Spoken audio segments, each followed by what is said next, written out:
ለዚህ ሰዓትና ለዚህ ቀን ስላበቃልኝ እግዚአብሔርን መጀመሪያ አመሰግናለሁ።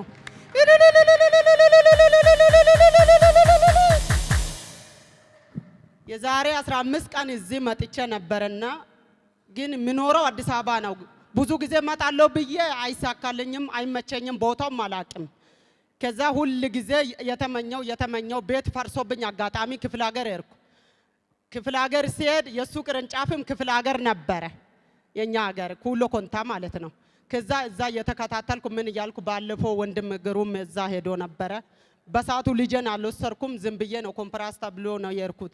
ወይኔ ልጄን ባመጣው ያልኩ ባዶ እጄ ተጸልዬ ዘይት አምጥቼ ዝም ብዬ ልጆቼን 3ቱ ልጆችም ቀብቼ ምን ብዬ ያለው ሳላስብ ወደ አዲስ አበባ መጣው። መጥቼም አንድ እህታችን ከኔ ጋር የመጣች አለች። እኔ እርግጠኛ ነኝ ይሄ ልጅ ነብይ እስራኤል ጋር ከሄደ ይፈወሳል አለች። እሺ ብዬ ከሷ ጋር ተነስቼ መጣው። ሲመጣ ይሄ ልጅ ለ5 ዓመት ያለ መነጽር አይራመድም፣ አይወጣም። በቃ አልጋ ላይ ሲወጣ ነው መነጽር የሚያወጣው። ከዛ እኔ እዚህ የተጸለየ ውሃ ጠጥቼ እዛ ወድቅ ያለው ከዛ ሰው አወጣኝ። እዚህ ተፈውሼ ከጮጋራ በሽታ ተፈወስኩ። እሱም ለ5 ዓመት ያሰቃየው መነጽር ከሱ ተለየ። ከዛ ሰዓት ጀምሮ ባይን ማየት ጀመረ። አረ ጉባኤው ለጌታ ክብር ክብር። የዛሬ 15 ቀን በይሁድ ፕሮግራም ላይ እዚህ ሲገለገሉ ነፃ ሲወጡ የነበራችሁ አላችሁ? ጉባኤ ነበራችሁ? እንደሱ ከሆነ ቆማችሁ ለጌታ ክብር አምጡት።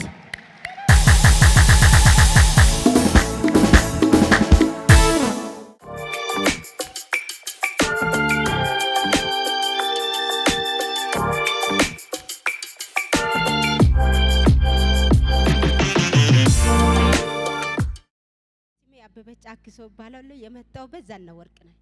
ከዛና ወርቅ ነው የመጣሁት። የሆነልኝ 2 ዓመት ሙሉ ልብ ታማሚ ነበርኩኝ።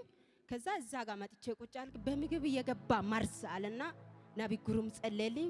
መንፈሱ ጮሆ ሲወጣ እኔ ዳንኩኝ። ይሄው እንደዚህ ተፈወስኩኝ። ደስ ያለው ለጌታ ክብር እልልታ ጭብጨባ። ሁለተኛ የሆነልኝ ለልጄ ነው። ልጄ በጣም ታሞ ነበር፣ ጉበት በሽታ ደም ነበር የሚሸነው እና ሐኪም ቤት ወስደን ይሄ ወጌሻ ሁሉ ቦታ ወስደን በቃ ከአቅማችን በላይ ነው። እንዴት እናድርገው ስለ ለናቴ እኔ የሚሄድበት አለኝ። እናቴ ባለፈው እጄ ተፈውሻል፣ አሁንም ድጋሚ እሄዳለሁ ብዬ እዚህ ጋር ያለቀስኩ መጥቼ ተቀመጥኩና አንድ አገልጋይ መጥቶ ለልጆቹ የምትጨነቅ ሴት አለችኝ ብሎ እዚህ ጋር ጸለየልኝ። ከና ልጄ ስም ጠራ፣ ከና እድሜው ጠራ። ልጄ አሁን ተፈውሶ ትምህርት ቤት ነው ያለው። ደስ ያለው ለጌታ ክብር እልልታ ጭብጨባ።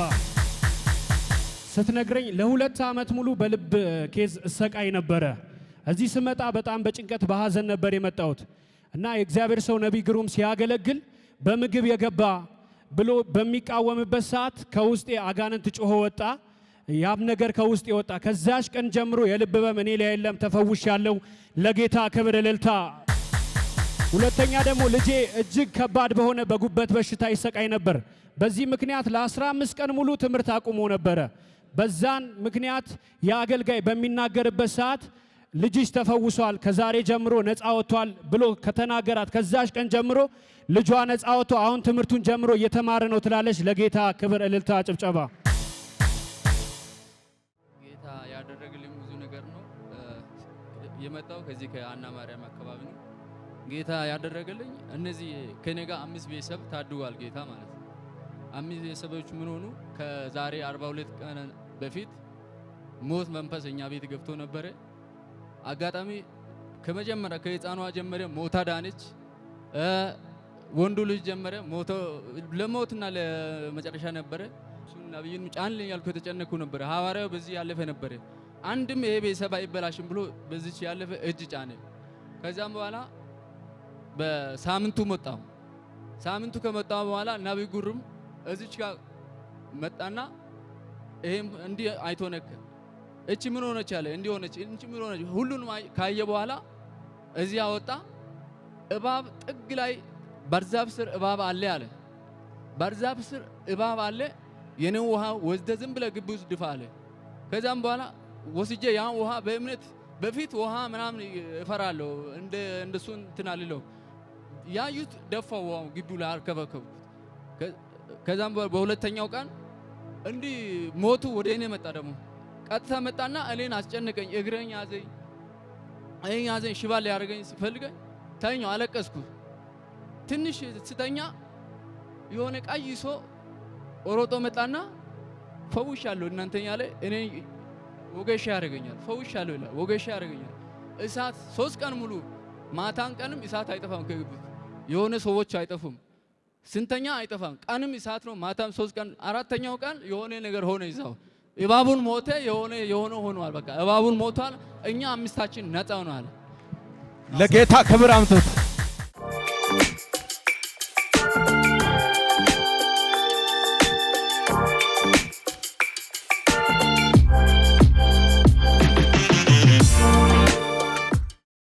እቺታችን እንደዚህ ትለኛለች። ለ1 ዓመት ሙሉ በጣም በኩላሊት በሽታ አሰቃይ ነበር። በዚህ ህመም ምክንያት ከላይ ጀምሮ እስከ ታች ሰውነቴ ያበጣለች እና አርባ ምንጭ ነው የምትኖረው። በዛ ባለችበት ከተማ አለ የሚባል ዶክተር አለ እና ዶክተር ፍጹም ይባላል። እዛም ሄጄ መፍትሄ አጣው። መፍትሄ ካጣው በኋላ አንድ እግዚአብሔር የሚሰራበት የሚጠቀምበት የእግዚአብሔር ሰው አለ ብዬ ወደ ወላይታ ሶዶ ገስታ ውስጥ ገባዋለች። ሐኪሙ እንደዚህ አለኝ፣ ካሁን በኋላ ይሄ በእኛ ስለማይቻል ወደ ውጭ ሀገር ሄደሽ መታከም አለብሽ አለኝ አለች። እኔ ግን አይሆንም ብዬ እግዚአብሔር የሚጠቀምበት ሰው አለ የእግዚአብሔር ሰው አለ ብዬ ወደ ወላይታ ሶዶ ገስታ ውስጥ ገባዋለች።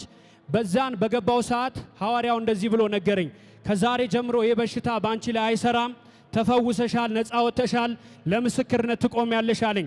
ያንን ቃል ካወጣልኝ ዘይቱን ከተቀባው በኋላ ነፃ ወጥቻለሁ። እግዚአብሔርን አመስግኑልኝ ትላለች። ለጌታ ክብር እልልታ ጭብጨባ።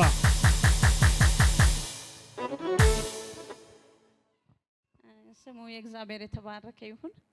የዛሬ ወር ነብይ ያስታውሰኛል እና መጥቼ ወንድሜን አስተኝቼ ነው የመጣሁትና ልመሰክር እንጂ አንተ ጋር አልመጣም ሁሉ ብየዋለሁ። ወንድሜ በጉበት በሽታ ታሟል። በቃ ሞትና እሱ አንድ እርምጃ ቀርቷቸው ማለት ነው።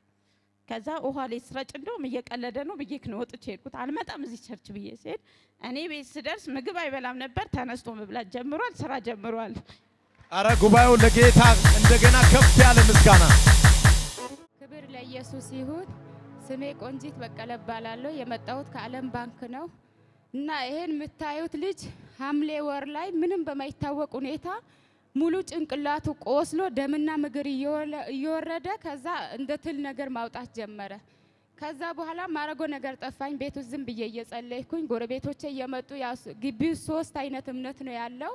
ከዛ እየመጡ እናንተ ኢየሱስ ያድናል እያላችሁ ልጁ እንዳይሞት ይሄ ነገር ወደ ሆዳቸውም ይገባል እንደዚህ አይነት በሽታ እና ሐኪም ቤት ውሰጂ ዘይት እያላችሁ ልጆች እየሞቱ ነው እናንተ እምነት አሉ።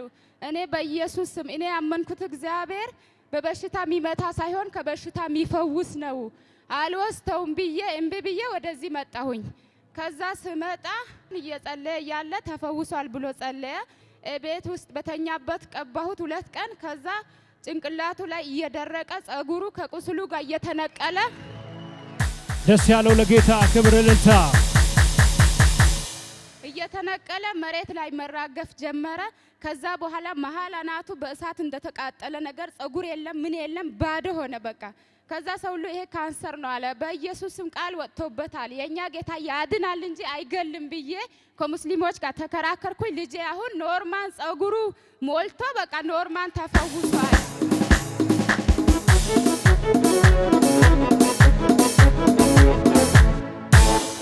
እንደገና ደግሞ ባለቤቴ ያው ጌታ ከተቀበለ በኋላ የውሃ ጥምቀትም ከወሰደ በኋላ መጠጥ እየጠጣ አስቸገረኝ። ቤተሰቦቹ አህዛብ ናቸው። በሱ በእንጀራ እናቱ በኩል የሚመጡ ልጆች አሉ። እኔጋ አረቄ ይዞ ይመጣሉ፣ ጫት ይዞ ይመጣሉ። በጣም በቃ ተሰቃየሁኝ። ቲቪ ቻናል ማየት አልችልም። አንቺ በኢየሱስ ስም እያልሽ ልጆችሽ ከሱ ቤትሽ እንደዚህ ድህነት ገባ እያሉ ይሰድቡኛል። ከነሱ ጋር እየተጣለሁኝ አንድ ቀን በጣም እያለቀስኩኝ ወደዚህ ቸርች መጣሁኝ። ከዛ ግቢ ውስጥ በቃ ጉባኤ ተካፍዬ ከወጣ በኋላ ግቢ ውስጥ እሱን አገኘሁ። ይቅርታ ስሙን አላውቀውም። ታምራት ነቢ ታምራት አገኘሁት። ከዛ የእግዚአብሔር ሰው ባለቤቴ በመጠጥ በጣም አስቸግሮኛል። የውሃ ጥምቀት ከወሰደ በኋላ መጠጥ እየጠጣ ነው። ጸልይልኝ አልኩት። በኢየሱስም ከአሁን በኋላ የቸርች ፍቅር በሱ ላይ ያድራል። ቸርች በጣም የሚወድ ሰው ይሆናል። የመጠጥ ሱስ ከሱ ላይ ተሰብረዋል። እሱን የሚያስቸግሩት መጠጥ ጠጣ ብሎ በሱስ እንትን የሚሉት ልጆች ከአዲስ አበባ ምድር ይጠፋሉ፣ ወደ ሌላ ሀገር ይቀይራሉ። ቤትሽ ሰላም ይገባል አለኝ። እንዳለውም ልጆቹ ከአዲስ አበባ ወጥተው ወደ ጅማ ለስራ ሄዱ። ባለቤቴ አሁን በእግዚአብሔር ቤት ተተክሎ ቀረ። እግዚአብሔርን አመስግኑልኝ።